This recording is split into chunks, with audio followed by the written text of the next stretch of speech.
So next we're going to talk about two theorems that use division or its consequences to express a relationship between a function's value at a particular point and the divisibility of that function by some linear factor. So in the remainder theorem, we have this statement that if this polynomial f is divided by x minus c, then the remainder is going to be the same thing as f evaluated at c. Notice that c here is the root of the linear factor.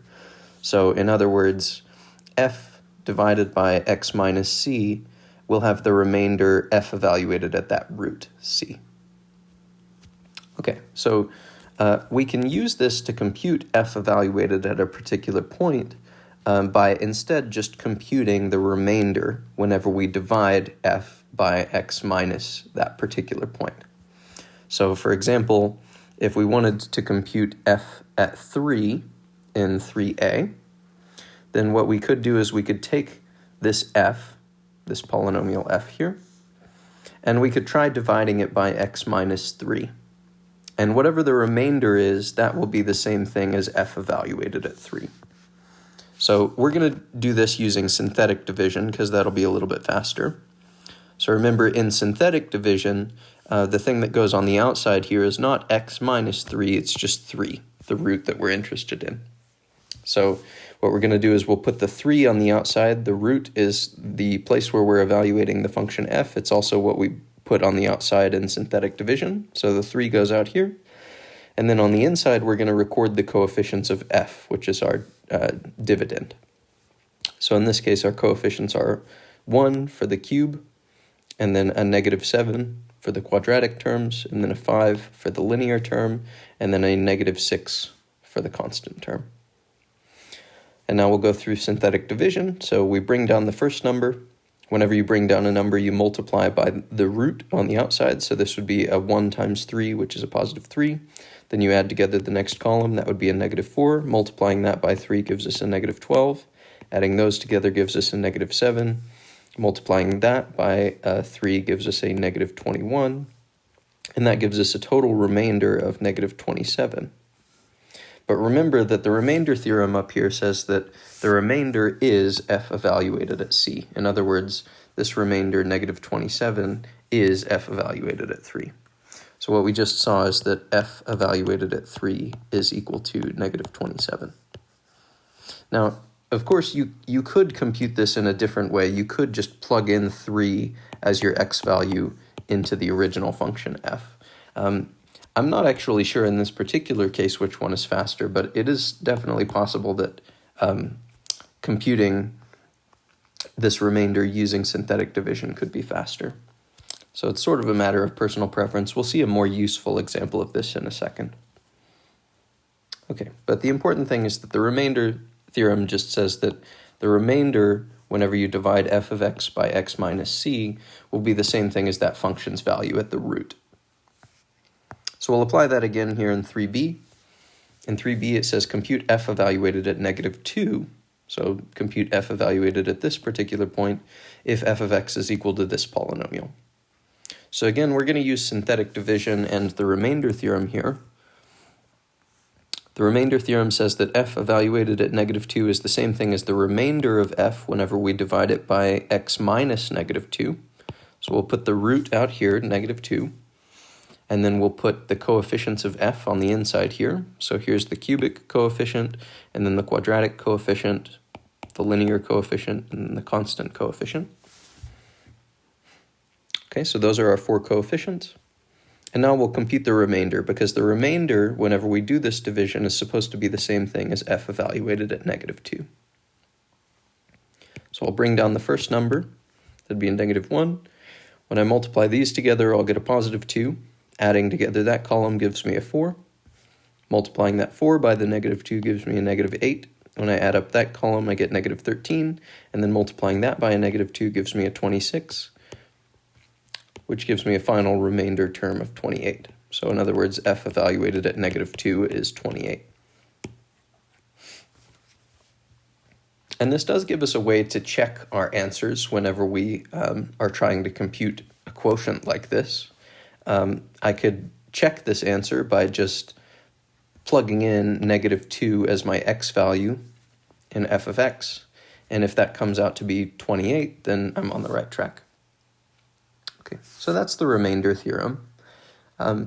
So that gives us a way of computing f at a particular point by just computing a synthetic division instead. Now, I'll admit that that's not super useful in practice. What is useful, though, is this consequence of that theorem. This is called the factor theorem. So this is the second theorem that we're going to look at in this video. The factor theorem says this. So notice that the remainder theorem told us that f evaluated at c was the same thing as the remainder when we divide f of x by x minus c. So those are the same thing. F evaluated at c and the remainder when we divide f of x by x minus c. Now, because those are the same thing, notice that f of x will be totally divisible by x minus c if and only if that remainder is 0.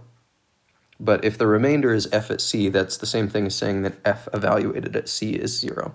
So that tells us the equivalence of these two things. F of x will be divisible by x minus c if and only if whenever you plug in c into f, you get 0. So that gives us a way of deciding whether you can divide this polynomial f by x minus c. What we can do is we can just plug in the root into f, and if we get 0 at the end, we know the remainder will be 0, and therefore we can divide our polynomial by x minus c. So let's see how to apply that. Let's look at problem 4. In problem 4, it says we want to determine whether x plus 3 is a factor of f of x. And if it is, let's factor it out from f. So in 4a, f is given by this polynomial. And we want to know whether x plus 3 is a factor of this. So remember that the factor theorem says that the remainder of f of x divided by x plus 3 is going to be f evaluated at the root. And the root of this linear factor is a -3. So notice that the root of x plus 3 is a -3. So if we wanted to know whether we can divide f by x plus 3, we just need to plug in a -3 into f.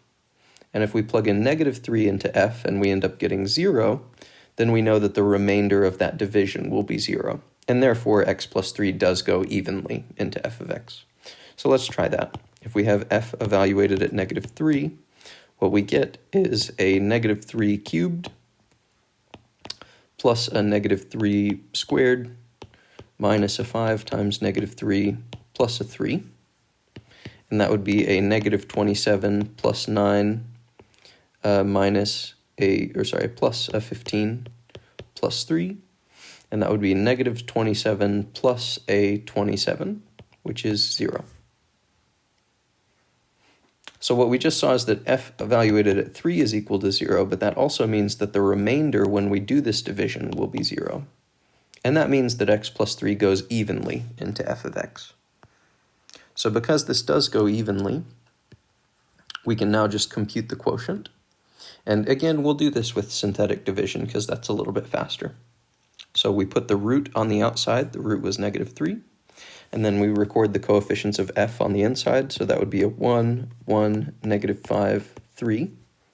And now we'll go through the synthetic division. So we bring down the 1, we multiply it by the -3, we add up the next column, multiply by -3, add up the next column, multiply by -3, and then add up that last column. Notice that we already knew that the remainder was 0. So we knew from the factor theorem that this remainder would be 0.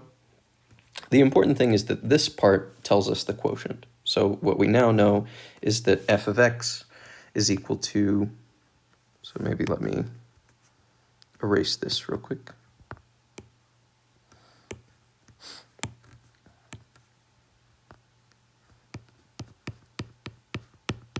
We know that f of x is equal to x plus 3, which is what we just divided out of it, times the quotient. And the quotient, if we just take this part and write it as a quadratic, the quotient is x squared minus 2x plus 1. So this gives us a way of factoring a polynomial f once we know that it's divisible by x plus 3. We can factor out that x plus 3, and the other factor will be the quotient. So this allows us to factor a polynomial like this, assuming the remainder will be 0. If the remainder is not 0, then you can't write f in this factored form. So let's try another one like this. So in 4b, we have f evaluated at x is equal to all of this stuff. And the question again was whether this is divisible. So is this divisible by x plus 3? So if you just want to decide whether it's divisible by x plus 3, then you need to know what the remainder will be. If the remainder is 0 when you do that division, then yes, it is divisible by x plus 3. And if the remainder is not 0, then no, it is not divisible by x plus 3, just like with ordinary numbers. But what we know from the factor theorem is that this will be divisible by x plus 3 if and only if its remainder is 0, and the remainder is equal to f evaluated at the root, which is negative 3.